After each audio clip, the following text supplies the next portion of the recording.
నమస్తే, నేను మీ Radhi. Welcome to Radhi's devotional ఆర్షనిధి.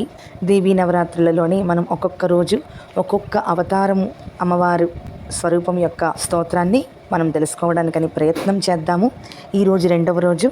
ఈరోజు అమ్మవారు గాయత్రి అవతారంలోని మనకు దర్శనమిస్తారు. కాబట్టి అటువంటి గాయత్రీ దేవి యొక్క ఎన్నో విశేషమైనటువంటి స్తోత్రములలో గాయత్రి అక్షరవల్లి స్తోత్రం గురించి తెలుసుకుందాం. అంటే మనకి గాయత్రి మంత్రం ఏదైతే ఉందో తత్సవితుర్వరేణ్యం భర్గోదేవస్య ధీమహి అనేటటువంటి మంత్రానికి దానికి సంబంధించినటువంటి అక్షరవల్లి స్తోత్రాన్ని తెలుసుకుందాము. తత్కారం చంపకం పీతం బ్రహ్మ విష్ణు శివాత్మకం శాంతం పద్మాసనారూఢం ధ్యాయేత్ స్వస్థాన సంస్థితం సకారం చింతయేచ్ఛాంతం అతసీ పుష్పసన్నిభం పద్మమధ్యస్థితం కామ్య ఉపపాతకనాశనం వికారం కపిలం చింత్యం కమలాసన సంస్థితం ధ్యాయేచ్ఛాంతం ద్విజశ్రేష్ఠో మహాపాతకనాశనం తుకారం చింతయేత్ ప్రాజ్ఞ ఇంద్రనీలసమప్రభం నిర్దహేత్ సర్వదుఃఖస్తు గ్రహరోగసముద్భవం వకారం వహ్నిదీప్తాభం చింతయిత్వా విచక్షణః భ్రూణహత్యాకృతం పాపం తత్క్షణాదేవ నాశయేత్ రేకారం విమలం ధ్యాయేద్ శుద్ధస్ఫటికసన్నిభం పాపం నశ్యతి తత్క్షిప్రమగమ్యాగమనోద్భవం నికారం చింతయేద్యోగి విద్యుద్వల్లీ సమప్రభం అభక్ష్యభక్షజం పాపం తత్క్షణాదేవ నశ్యతి యం కారం తారకావర్ణమిందుశేఖరభూషితం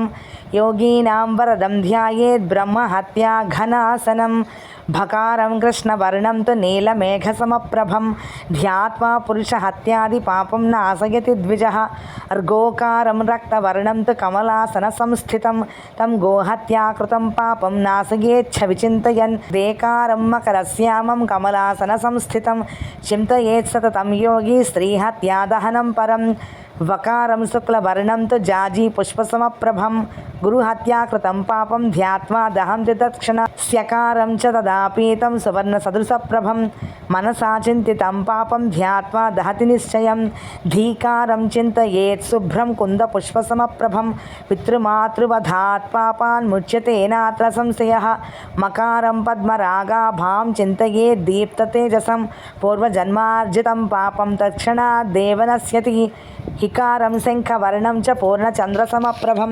అశేషపాపదహనం ధ్యాయేన్ నిత్యం విచక్షణం ధికారం పాండురం ధ్యాయేత్ పద్మస్యోపరి సంస్థితం ప్రతిగ్రహకృతం పాపం తక్షణాదేవ నశ్యతి యోకారం రక్తవర్ణం తు ఇంద్రగోపసమప్రభం ధ్యాత్వా ప్రాణివధం పాపం దహత్యగ్నిరివేంధనం ద్వితీయచ్చైవ యః ప్రాక్తో యోకారో రక్తసన్నిభః నిర్దహేత సర్వపాపాని నాస్యైః పాపైశ్చ లిప్యతే నకారం తు ముఖం పూర్వం ఆదిత్యోదయ సన్నిభం సకృధ్యాత్మా ద్విజశ్రేష్ఠా సగచ్ఛేదైశ్వరం పరం నీలోత్పలదళశ్యామం ప్రకారం దక్షిణాననం సకృధ్యాత్మా ద్విజశ్రేష్ఠా సగచ్ఛేద్వైష్ణవం పదం శ్వేతవర్ణం తు తత్పీతం చోకారం పశ్చిమాననం సకృధ్యాత్మా ద్విజశ్రేష్ఠ రుద్రేణ సహ మోదతే శుక్లవర్ణేందు సంకాసం దకారం చోత్తరాననం సకృధ్యాత్మా ద్విజశ్రేష్ఠ సగచ్ఛేద్ బ్రహ్మణ పదం యాత్కారస్తు శిర ప్రోక్తశ్చతుర్థవదన ప్రభః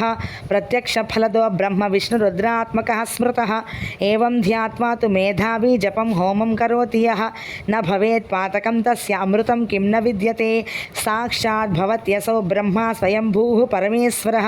ఇది శ్రీ గాయత్రి అక్షరవల్లి స్తోత్రం. ఈ స్తోత్రంలోని గాయత్రి మంత్రంలో వచ్చినటువంటి అక్షరములన్నీ కూడా ఉన్నాయి. అలాగే ఒక్కొక్క అక్షరము చదవడం వలన ఆ అక్షరానికి సంబంధించినటువంటి శ్లోకాన్ని చదవడం వలన మనము ఏదైతే పాపములు చేసామో, అంటే ఎటువంటి పాపములు అంటే భ్రూణ హత్యాకృతం పాపం, అంటే కడుపులోనే బిడ్డ చనిపోతూ ఉంటారు. అది మనకి సంబంధం లేనటువంటిదే. అంటే మనం కావాలనేది చెయ్యం కదా, కానీ అది కూడా ఒక రకమైనటువంటి పాపమే. లేదు అంటే చాలామంది దుష్టులు ఉంటారు. వాళ్ళకి ఏంటంటే ఇతరులు గర్భంతో ఉన్నారు అంటే వాళ్ళు సహించలేరు. వాళ్ళు ఏదో ఒక మందు పెట్టి అబార్షన్ అయిపోయేలాగా చేస్తూ ఉంటారు. అటువంటి ఆ విధంగా చేసినటువంటి పాపములన్నీ కూడా వకారం అనేటటువంటి శబ్దాన్ని జపించడం వలన, గాయత్రి మంత్రంలో వచ్చేటటువంటి వకార శబ్దాన్ని జపించడం వలన ఈ శబ్ద తరంగముల వలన ఏదైతే పాపం అనేటటువంటి అగ్ని ఉందో అది కాలి పటాపంచలై బూడిదైపోతుందట.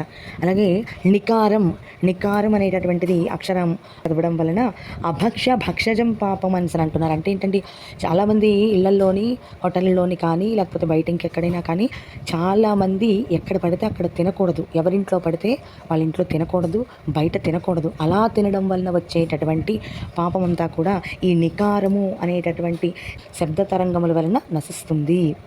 అంటే ఒక్కొక్క అక్షరమునకు ఒక్కొక్క మహిమ ఉంది గాయత్రి మంత్రంలో. అందుకని సంధ్యావందనం ఎవరికైతే ఒడుగైపోతుందో వాళ్ళు 3 సంధ్యలా గాయత్రి చేసుకోమని చెప్తారు.